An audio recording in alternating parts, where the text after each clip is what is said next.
Peter disowned Jesus 3 times, so Jesus has him affirm his love for him 3 times.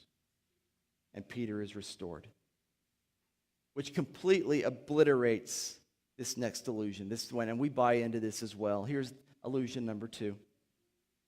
You're defined by your failures. You are defined by your failures. That is a lie. That's a myth. But isn't that how we often define and label people? By their failures? They're a dropout. They're an addict. They're a loser. They're homeless. They're a slacker. I could keep going, right? We define people, we label them by their failures. Here's the reality that Jesus replaces that with. You are defined by Jesus' faithfulness. You are defined by Jesus' faithfulness.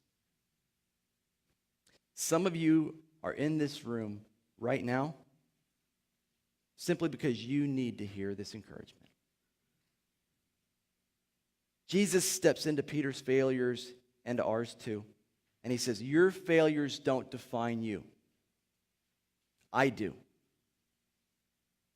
When I look at you, I see value. And I see a treasure worth going to the deepest and darkest depths to retrieve. I see in you what you can't even see in yourself. I don't think it's an accident that Jesus called Peter rock way before Peter was ever rock-like. He saw something in Peter that Peter couldn't even see in himself. And God, he can heal the damage that our failures have inflicted on us. He can even use those failures to shape us into what he's calling us to be. But we have to first be willing to face them. And coming face to face with our failures, it strips us of that pride and arrogance. It brings us into humble restoration.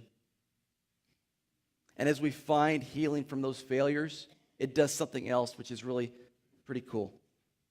It allows us to extend compassion and patience towards other people's failures that we would not otherwise be able to give. This is